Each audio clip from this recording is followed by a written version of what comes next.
Hello दोस्तों, मेरा नाम हिमांशु गौतम है और एक बार फिर से आपका स्वागत है आपके अपने इस यूट्यूब चैनल पर। दोस्तों, आज हमारे साथ है शुभी चौबे, जो छिंदवाड़ा मध्य प्रदेश से है। मैंने आपको पहले ही बताया था कल कि इन्होंने हमारे साथ में ये एक्साइज इंस्पेक्टर है और अभी हमारे साथ ट्रेनिंग कर रही है, ठीक है। और इसके पहले इन्होंने 3 साल एज एन असिस्टेंट मैनेजर इन्होंने काम किया यूनियन बैंक में। तो बहुत सारी चीजें यार कि गर्ल्स को गवर्नमेंट जॉब में एसएससी के थ्रू ही नहीं, वो किसी भी एग्जाम के थ्रू क्या क्या चैलेंजेस फेस करने पड़ते हैं, इन्होंने जॉब के साथ एसएससी की तैयारी की, ठीक है। तो वो इन्होंने कैसे किया, बहुत सारी चीजें जो आप इनसे जान सकते हैं, तो उसकी हम शुरुआत करेंगे। और मुझे उम्मीद है कि मतलब शुभी चौबे जी में एक एक जानकारी ऐसी बताएगी जो आप लोगों को कहीं ना कहीं हेल्प करेगी। बिल्कुल बिल्कुल। तो मैम, आपके बारे में आप जो बेसिक डिटेल्स हैं कि आप कहाँ से हो और आपने मतलब कौन कौन सी जॉब की, एक बार वो बताइए आप पहले। बिल्कुल। हेलो दोस्तों, मेरा नाम है शुभी चौबे और जैसा कि हिमांशु जी ने बताया, मैं छिंदवाड़ा मध्य प्रदेश से बिलोंग करती हूँ। मैंने जो ये जॉब है, ये मेरी सेकेंड जॉब है। इसके पहले मैंने 3 साल यूनियन बैंक ऑफ इंडिया में as an assistant manager information technology काम किया है। हम सब कुछ डिस्कस करेंगे कि जॉब के साथ प्रिपरेशन कैसे की, क्या चैलेंजेस हो सकते हैं जो लोगों को लगता है कि आते हैं as an inspector in central excise, जिसके कारण लड़कियां ये जॉब ऑप्ट नहीं करती हैं, और जो हमने अपने एक्सपीरियंस से भी देखा उसके बारे में भी हम बात करेंगे। तो मेरा ब्रीफ इंट्रोडक्शन आप सभी को मिल गया है, हम आगे कंटिन्यू करते हैं। तो मेरा जो नेक्स्ट सवाल है, सीधे हम डायरेक्ट पॉइंट पे आते हैं, ठीक है। सबसे पहले आप ये बताइए कि आप देखो, आपको 4 साल जॉब, आपने 4 साल गवर्नमेंट जॉब कर ली, ठीक है। आप 3 साल तो यूनियन बैंक में थे, और आप अभी लगभग 3-4 महीनों से यहाँ पे आप जॉब कर रहे हो, ठीक है। तो क्या क्या चैलेंजेस आपने फेस किए और क्या क्या चीजें हैं जो एक्चुअली पता नहीं होती लोगों को। बाहर से एक डर लगता है कि यार बाहर जाएंगे तो ऐसा होगा, कोई जैसे हमारे राजस्थान से उन्हें डर लगता है कि वो छोड़ के भोपाल में आएंगे या गुजरात में जाएंगे, ठीक है ना। तो क्या क्या उनको इशू फेस करने पड़ेंगे, क्या क्या एक मतलब गलत फहमियां है मार्केट में कि जाना चाहिए नहीं जाना चाहिए, ज्वाइन करना चाहिए नहीं करना चाहिए, उनके बारे में आप बताइए जी। तो हिमांशु जी, मैंने अपने साथ के ही बहुत लोगों को देखा है जिन्होंने अपनी जॉब सिलेक्शन होने के बाद भी एक्सेप्ट नहीं की, क्योंकि उन्हें ये डर था कि वो अपने घर से इतने दूर जाकर जॉब करेंगे तो वो कैसे कर पाएंगे, उन्हें प्रॉब्लम्स आएंगी। मैं आपको अपना एग्जांपल देती हूँ। मुझे जब मेरी फर्स्ट पोस्टिंग थी, दैट वाज इन मुंबई, और मेरे घर से बहुत अच्छा खासा डिस्टेंस था। तो पहली जॉब ही इतने दूर लगना, बहुत सारे प्री कंसेप्शंस थे कि बहुत दिक्कतें आएंगी, लेकिन जब मैंने वहां पर काम किया और देखा तो बिल्कुल भी कोई ऐसी प्रॉब्लम नहीं आई। जो भी हम पहले से जो नोशंस होते हैं कि ये दिक्कत आ सकती है, वो दिक्कत आ सकती है, बीइंग अ गर्ल बहुत सारे कंसर्न्स होते हैं, आपकी फैमिली के होते हैं, आपके खुद के होते हैं, कि हो सकता है कि आपको सेफ्टी वाइज या किसी तरह लोग कोऑपरेट करेंगे या नहीं करेंगे। तो आपको बहुत अच्छे से सपोर्ट मिलता है हर जगह, हर जॉब में इतनी इक्वालिटी है, इतना ज्यादा लोग आजकल इन चीजों को लेकर अवेयर हैं। लोग चाहते हैं कि जो ज्यादा से ज्यादा लड़कियां पार्टिसिपेटिव रहें जॉब में, तो ऐसी कोई भी दिक्कत नहीं आती है।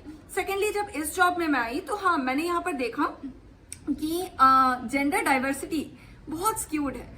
जैसे कि इस पूरे बैच में अगर आप देखें तो ये अंदाजा लगा सकते हैं कि 86 टोटल लोगों में 6 ही लड़कियां हैं। तो उससे भी हमें काफी कुछ पता चलता है कि शायद एक गलतफहमी है कि सेंट्रल एक्साइज इंस्पेक्टर की जो जॉब है वो लड़कियों के लिए उतनी बेहतर नहीं होती है, क्योंकि सेफ्टी कंसर्न्स या हमें फील्ड जॉब, अगर कोई मान लीजिए रेट पे जाना है, इस तरह की चीजें, तो आपको ये समझना होगा कि आपके लिए इतने बेहतर रूल्स बना रखे हैं सरकार ने, इतने अच्छे नियम हैं, इतने कायदे हैं कि आपको कोई परेशानी नहीं जाने वाली है।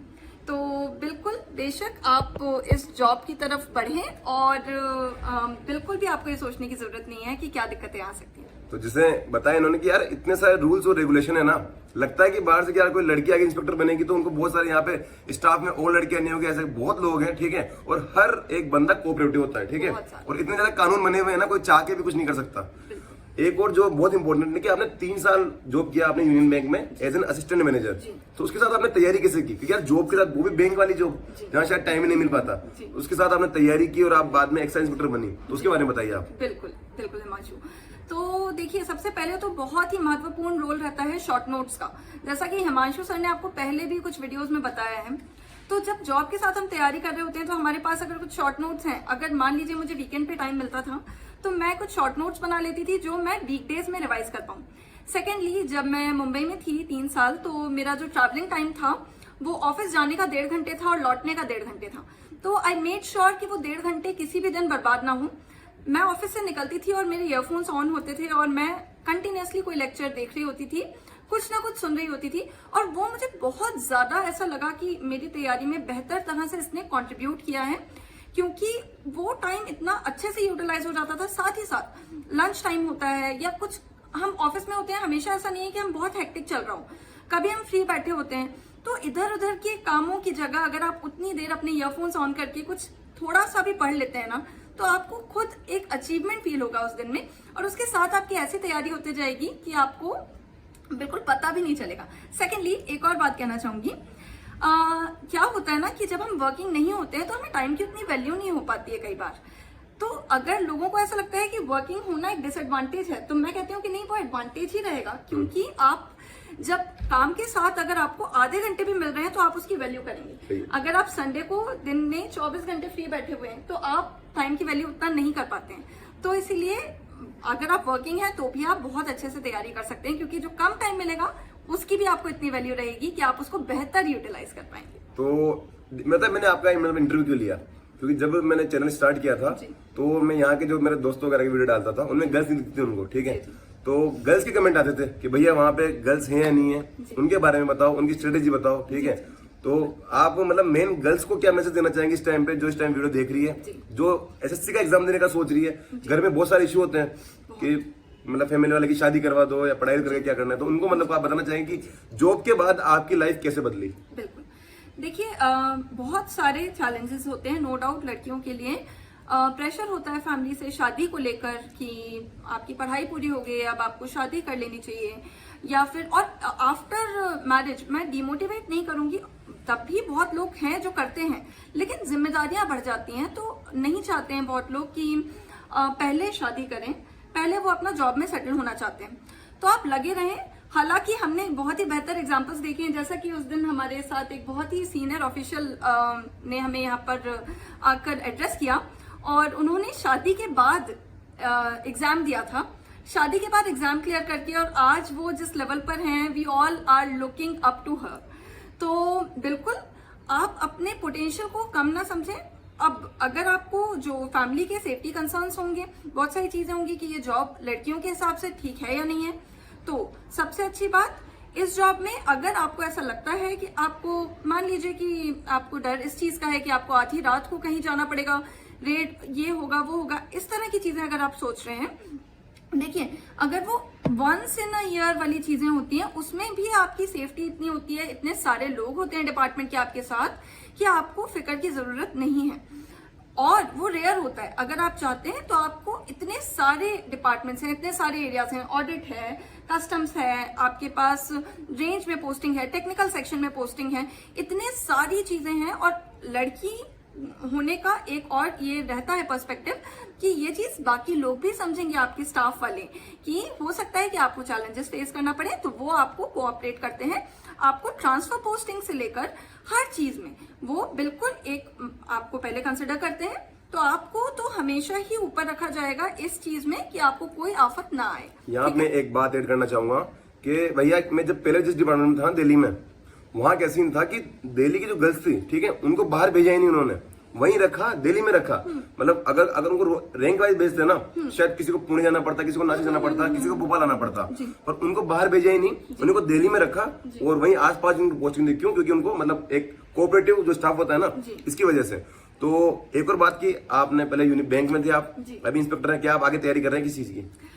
फिलहाल तो मैं बिल्कुल कोई चीज की तैयारी नहीं कर रही हूँ, क्योंकि मुझे ये जॉब बहुत अच्छी लग रही है, और जितना अभी हमने इंडक्शन ट्रेनिंग प्रोग्राम में भी समझा है, इसके इतनी सारी चीजें हैं इसके आगे। जैसे कि हमें आज ही लेक्चर जो हमारा था, डीआरआई से कुछ ऑफिशियल्स आए थे, तो हमें पता चला कि हम डीआरआई में भी जा सकते हैं, डिपार्टमेंट ऑफ रेवेन्यू इंटेलिजेंस। हमारे पास इतने सारे अपॉर्चुनिटीज हैं इस जॉब में होते हुए आगे, कि मुझे लगता है कि यहीं रहकर ग्रो करना मैं चाहूंगी आगे।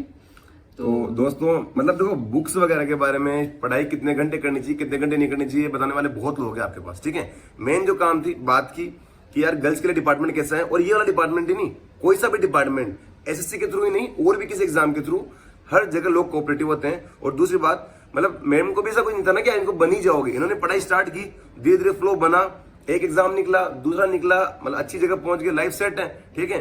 तो मैं भी आप सबको ये कहना चाहूंगा कि यार तैयारी करो, ठीक है। एक चीज हिमांशु जी ने मुझसे पूछी थी, जो मैंने अभी आपको एड्रेस नहीं कर पाई।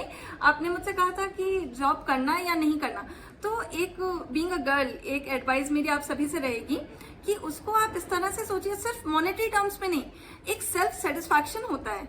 तो मेरा आप सभी को यही एडवाइस रहेगी कि हमेशा के लिए आपको एक सेटिस्फैक्शन रहेगा, you are doing something for yourself, you are doing something. देखिए, आप अपनी फैमिली का ख्याल रखेंगे ही, पूरी उम्र रखेंगे बिल्कुल, लेकिन आप वो जॉब के साथ भी कर सकते हैं। तो अभी आप जी जान से तैयारी करें। एक बार अगर आपकी जॉब लग जाती है, उसके बाद बिल्कुल वर्क लाइफ बैलेंस आप हिमांशु जी से भी पूछ सकते हैं, कुछ भी ऐसी दिक्कत वाली बात नहीं है। 10 से 6 आपकी जॉब है, उसके पहले आप क्या कर रहे हो, उसके बाद आप क्या कर रहे हो, आपकी लाइफ में कोई डिस्टर्बेंस नहीं है।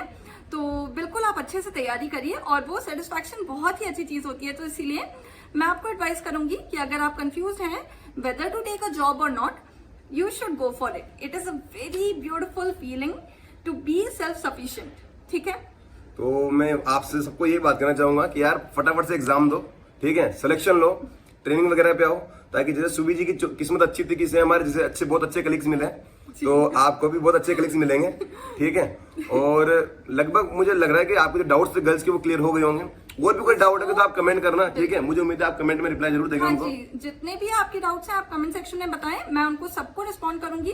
साथ ही साथ आप नीचे मैं चैनल का लिंक भी शेयर कर दूंगी, तो मैं और ट्रेनिंग वीडियोस आपके साथ शेयर करते रहूंगी, तो आप उसे सब्सक्राइब कर सकते हैं और उस पर भी आप डाउट्स अपने पूछ सकते हैं। मैं एक बार फिर से मतलब थैंक यू बोलना चाहूंगा कि यार मैं बहुत टाइम से मैं वेट कर रहा था कि मैं किसी का इंटरव्यू ले पाऊं, और एक बार जो बेसिक चीजें हैं ना, जो गर्ल्स को मतलब जानकारी की जरूरत होती है, वो मैं क्लियर कर पाऊं, ठीक है। तो आपने आज बहुत जानकारी क्लियर की, इसके लिए thank you so much. Thank you so much Himanshu ji, ये अपॉर्चुनिटी देने के लिए। मुझे उम्मीद है कि आपके जितने स्टूडेंट्स हैं उनके सारे डाउट्स आप रोज ही क्लियर कर ही देते हैं। हाँ, तो उनकी जितनी रिक्वायरमेंट्स हैं उनका तो आप बहुत ही अच्छी तरह से ख्याल रखते हैं। Thank you so much.